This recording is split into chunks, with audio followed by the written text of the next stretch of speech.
everyone, I'm Kelly D, and today we're taking a trip to the USA where we're going to be making a staple when it comes to American fast food cuisine.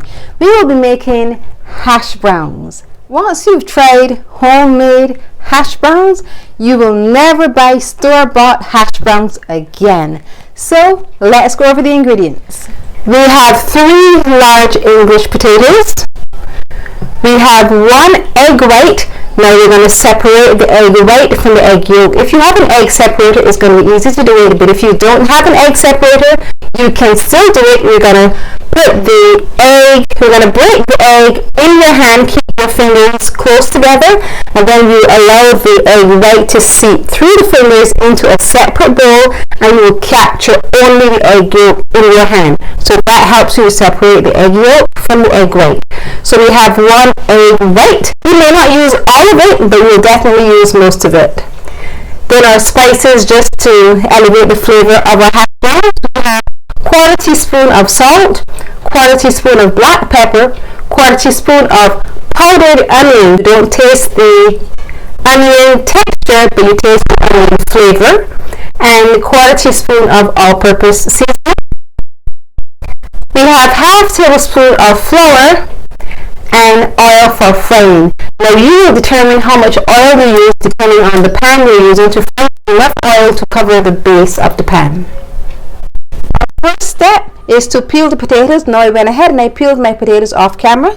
Now we're going to start to grate the potatoes. Now though we have lots of kitchen gadgets that you can grate and you can grind and you can blend and mix, I still believe all homes should have a grater. So I'm going to grate the potatoes today. We're going to use the large side, and we'll grate all 3 of these potatoes, and then I'll show you the next step. We are almost done grating the potatoes. Be careful when you're getting to the very end, because we don't want any nails and fingers and stuff in our hash brown, just potato.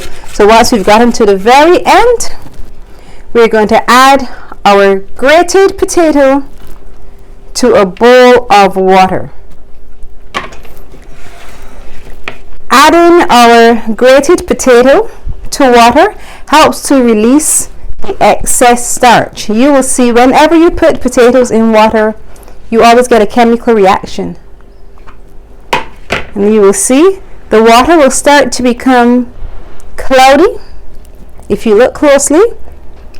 And by just squeezing some of the shredded potato in the water, you see how cloudy it's becoming. You're releasing some of the starch. So I'm going to throw this off, and then we're going to dry the potatoes off. Now we would have drained all of the water out, but we still have some excess water.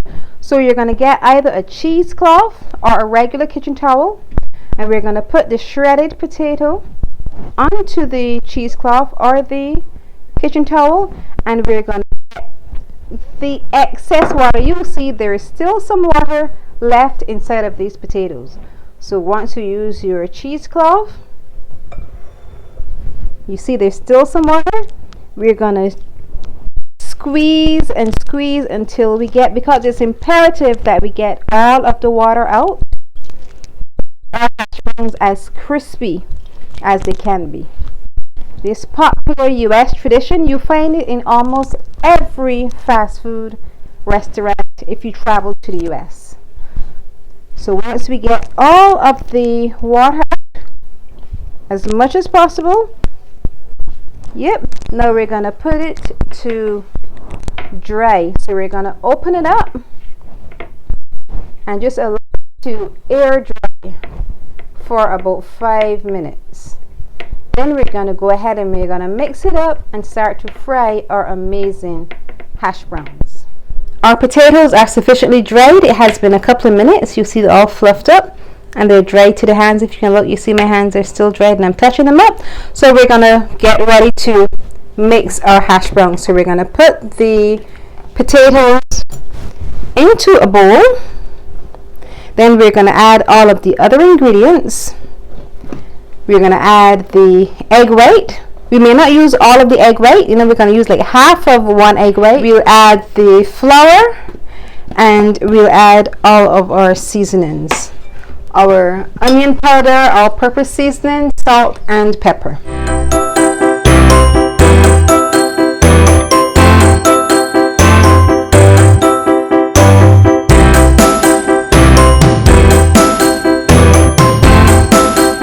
While our oil getting up, we're going to use the half cup and I'm going to add the potatoes to it. I want to make sure all of our hash browns are one even size, so I'm going to just put as much as I can get into it. Make sure you have it nice and tight, and we're going to fry. So I'm going to fry a couple of them. I can't wait to taste this. Once you would have had homemade hash browns, you're guaranteed not to buy home store-bought again.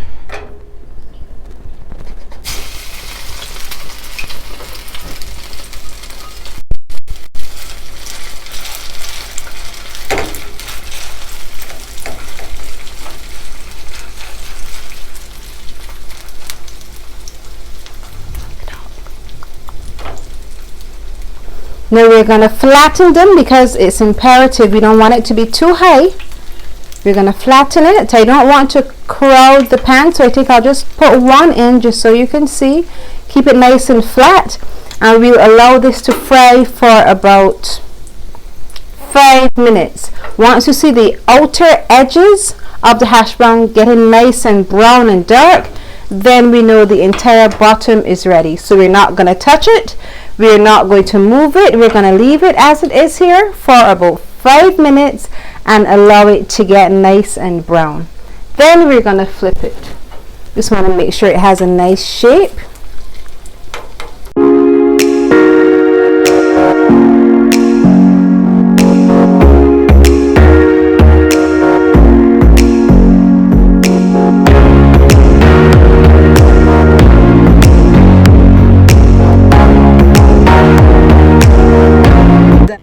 Our hash browns are now done. We just took them off of this stove and they look and smell amazing. Now if you're in a commercial kitchen, you're going to get the exact shape every time. If you're doing it at home, we are concerned with our shape, but we are more concerned with the flavor. So now it's time to taste. Can you hear that crunch? It's time to taste. Hash brown, a staple when it comes to breakfast in all American cuisine.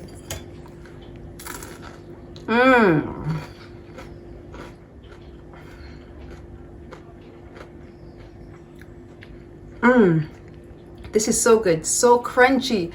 I'm just ready to take another bite. Hash browns? Now you need to try it.